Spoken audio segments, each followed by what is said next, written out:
BRS పార్టీకి కేసీఆర్ గారి నాయకత్వానికి అందించిండ్రో మరి ఆ గెలుపు తప్పకుండా ప్రజలు చూడాలని చెప్పి 51 రోజుల పాటు 52 రోజుల పాటు మా సోదరుడు మంచిరెడ్డి ప్రశాంత్ రెడ్డి గారు బంటి గారు మరి యుద్ధం చేసి గెలిచొచ్చిండు. నేనైతే అనుకుంటా ఉన్నా బంటి చట్టసభల్లో కూడా అడుగుపెట్టే టైం వచ్చిందని నేనైతే అనుకుంటా ఉన్నా.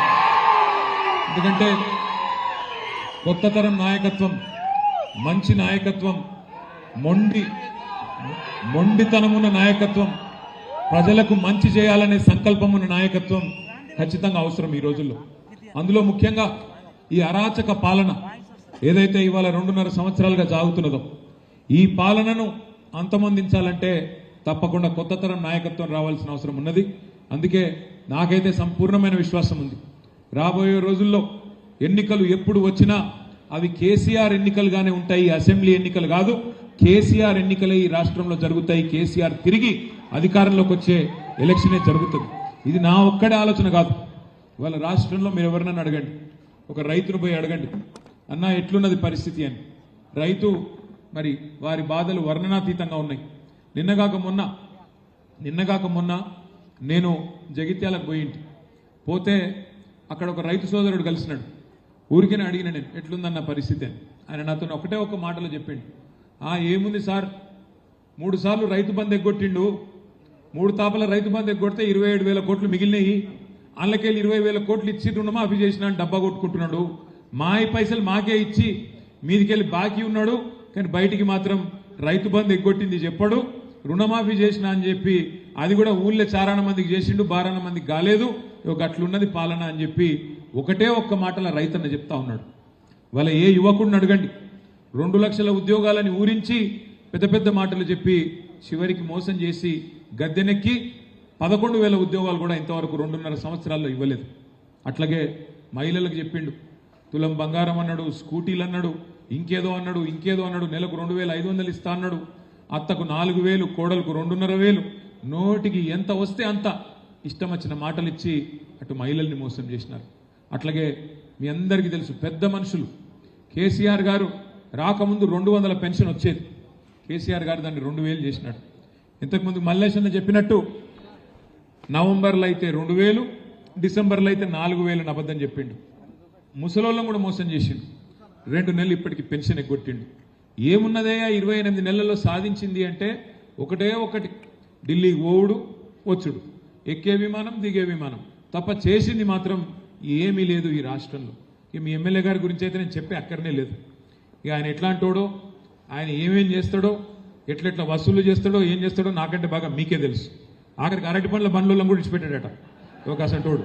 ఆయన గురించి నేను ఎక్కువ మాట్లాడా, కానీ ఒకటి మాత్రం పక్కా, ఒక మంచి నాయకుడిని, మంచిరెడ్డి లాంటి మంచి నాయకుడిని వాళ్ళ ఇబ్రహీంపట్నం కోల్పోవడం అనేది ఆయనకేం నష్టం కాలే, ఆయన బాగానే ఉన్నాడు, కానీ నష్టపోయింది ఇబ్రహీంపట్నం ప్రజలు అనే మాట నేను మీకు గుర్తు చేస్తా ఉన్నా. ఒక మంచి నాయకుడు కేసీఆర్ గారిని కోల్పోయినాం, ఇబ్రహీంపట్నంలో ఒక మంచి నాయకుడు మంచిరెడ్డి కిషన్ రెడ్డి గారిని మనం పోగొట్టుకున్నాం. అందుకే మీ అందరితో ప్రార్థన ఒకటే, ఇవాళ ఈ ప్రభుత్వం చేస్తున్న అరాచకాలు నాకంటే బాగా మీకే తెలుసు. ఫార్మా సిటీ ఇక్కడనే బ్రహ్మాండంగా కేసీఆర్ గారి నాయకత్వంలో 14,000 ఎకరాలు సేకరించి మన ఆలోచన ఏముండే, ఒకటే ఒకటి, ఒక గ్రీన్ ఫార్మా సిటీ పెట్టాలి, స్టేట్ ఆఫ్ ద ఆర్ట్ అంటే ప్రపంచంలో అత్యున్నతమైన ప్రమాణాలతో స్థానికంగా కాలుష్యం అనేది లేకుండా అక్కడే మరి బాగా చేయాలన్న ఉద్దేశంతో దాదాపు 7 సంవత్సరాలు కష్టపడి కిషన్ రెడ్డి గారు, సబితక్క, నేను మేమందరం కష్టపడి చాలా మందిని ఒప్పించి మెప్పించి కొంత ఇబ్బంది పెట్టి కూడా నిజంగా రైతులకు మొక్కాలి. ఆఖరికి వాళ్ళని చెప్పి మొత్తానికి 7 ఏళ్ళు తనలాడి 14,000 ఎకరాలు సేకరించినాం. ఏం చెప్పిన ఆ రోజు కాంగ్రెస్ నాయకులు, ఆ రోజు సిఎల్పి లీడర్గా ఉన్న బట్టి విక్రమార్క గారు ఇక్కడ పాదయాత్ర చేసిండు. ఈరోజు మంత్రిగా ఉన్న సీతక్క గారు ఆ రోజు ఇక్కడికి వచ్చింది. ఈరోజు మంత్రిగా ఉన్న కోమటిరెడ్డి వెంకటరెడ్డి గారు ఆ రోజు ఎంపీగా ఉండే, ఏమన్నారు ఇక్కడికి వచ్చి అన్నాడు. ఈరోజు రైతు కమిషన్ చైర్మన్గా ఉన్న కోదండ రెడ్డి గారు అందరూ చెప్పినారు, కాంగ్రెస్ వాళ్ళు మీరు మాకు ఓటేయండి, గెలిపించండి, మీ భూములు మీకు తిరిగి బంగారు పల్లెంలో పెట్టి అప్పచెప్తామన్నారు. మరి 2.5 ఏళ్ళ ఓడ మీద ఉన్నప్పుడు ఓడమల్లన్న, ఒడ్డుకెక్కినాక బోడమల్లన్న అన్నట్టు ఓట్లు వేయించుకున్నారు, అవతల పడ్డరు. ఇవాళ ఫార్మా సిటీ కాదు ఫ్యూచర్ సిటీ అని చెప్పి రంగుల కళ, ఈస్ట్ మన్ రంగుల కళ లాంటి సినిమా చూపెడతా ఉన్నాడు. మన రేవంత్ రెడ్డి మాట్లాడుతూ ఉన్నాడు ఇక్కడికి వచ్చి, ఇది future city, Bharat future city, దీనిలో న్యూయార్క్ను తలదన్నే నగరాన్ని నిర్మిస్తా నేను అని చెప్తున్నాడు. ఉన్న సిటీని పట్టించుకునే తెలివి లేదు. ఉన్న సిటీలో దోమలు గుట్టి జనం చచ్చిపోతుంటే దాన్ని అడిగినోడు లేడు. ఫ్యూచర్ సిటీ కడతారట. ఫ్యూచర్ సిటీ ఎవరు కడతారు? ఫ్యూచరే లేని నాయకుడు, ఆయనకు ఫ్యూచర్ లేదుగా. మళ్ళా తప్పిదారి ఆ పార్టీ ఇంకో 50 ఏళ్ళు ఇక్కడ ములకొత్తనేయకుండా చేసిపోతున్నాడు రేవంత్ రెడ్డి. కాంగ్రెస్ పార్టీని బొందబెట్టే పోతాడు. అట్లాంటి నాయకుడట ఫ్యూచర్ సిటీ కడతాడట. ఉన్న 14,000 ఎకరాలకు వాపసిస్తా అన్నోడు ఇవాళ ఇంకొక 16,000 ఎకరాలు మీ దగ్గరికి వెళ్ళి తీసుకుంటా అంటున్నాడు.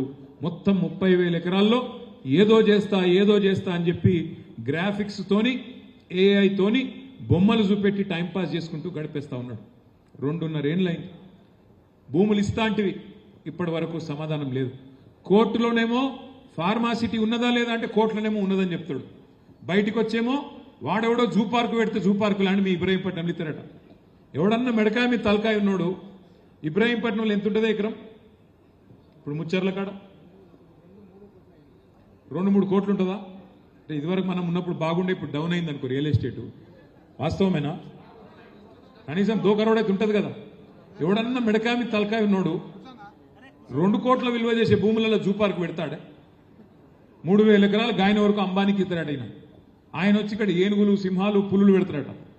రేవంత్ రెడ్డి ఎప్పుడు చెప్పుకుంటుంటాడు, నేను నల్లమలకి వెళ్ళి వచ్చినా, ఆ నల్లమలని మిస్ అవుతున్నట్టున్నాడు. అందుకే ఇక్కడ ఒక జూ పార్క్ పెట్టి అప్పుడప్పుడు వచ్చి జంతువులను చూసిపోతా, క్రూర మృగాలను చూసిపోతా అన్నట్టు ఇక్కడ 3,000 ఎకరాలు మీ ఫ్యూచర్ సిటీలో ఇస్తాడంట. ఇదేనా ఒక ప్రభుత్వాన్ని నడిపే పద్ధతి? కోహెడలో 178 ఎకరాలు ఆనాడు పండ్ల మార్కెట్ పెట్టేందుకు కేసీఆర్ గారి నాయకత్వంలో భూమిని కేటాయించడమే కాదు 50 కోట్ల నిధులు కూడా అడ్వాన్స్గా ఇచ్చినాం. ఇస్తే ఇవాళ ఇక్కడ కోహెడలు ఉండదట మార్కెట్. ఏడుకోవాలి? రాచకొండ గుట్టలకు రామోజీ ఫిలిం సిటీ అవతలకు అన్నట్టు, ఆ గుట్టల పైన ఎక్కడో కట్టుకో అన్నట్టు. ఎవడన్నా నిజంగా మెడకాయ మీద తలకాయ మీద ఆలోచన చేస్తాడా? ఇట్లా ఎవరు పోతారు పండ్ల మార్కెట్కు? వ్యాపారులు, చిన్న చిన్న వ్యాపారులు పోతారు. వాళ్ళు గుట్టలలో పోయి దందా చేసుకునే పరిస్థితి ఉంటుందా? అంటే ఎంత అవివేకంగా, ఎంత అనాలోచితంగా, ఎంత రియల్ ఎస్టేట్ మీద యావతోని భూములు అమ్ముకొని ఎట్లన్నా చేసి పైసలు చేసుకోవాలన్న ఆలోచన తప్ప వేరే ఆలోచన లేదు. ఫ్యూచర్ సిటీ చుట్టూ కూడా మొత్తం జరుగుతున్నది భూదందానే.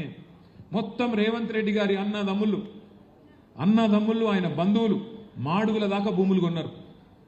జయపాల్ రెడ్డి గారి కుటుంబ సభ్యులు, ఈయన బావమరుదులు, ఈయన అన్నలు, తమ్ముళ్ళు మొత్తం గద్దల్లాగా వాలిపోతా ఉన్నారు. ఎక్కడ సీలింగ్ భూమి ఉంటే అది పట్టా భూమి కావాల్సిందే.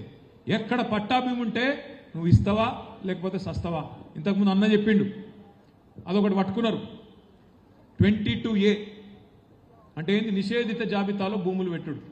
మీ గమ్మత్ ఏంటంటే ఇక్కడ కాంగ్రెస్ వాళ్ళ మేనిఫెస్టో నేను మొన్న చూసిన అసెంబ్లీ అప్పుడు. మేనిఫెస్టోలో ఏం చెప్పిండ్రు? మొత్తం కేసీఆర్ ప్రభుత్వంలో 10 ఏళ్లలో 16 లక్షల ఎకరాలు నిషేధిత జాబితాలో పెట్టిండు. మేము రాగానే 100 రోజుల లోపలనే అవన్నీ కూడా వాపస్ ఇచ్చేస్తాం, తీసేస్తాం అని చెప్పింది. కానీ ఇప్పుడు చేస్తున్నది ఏంది? 16 లక్షల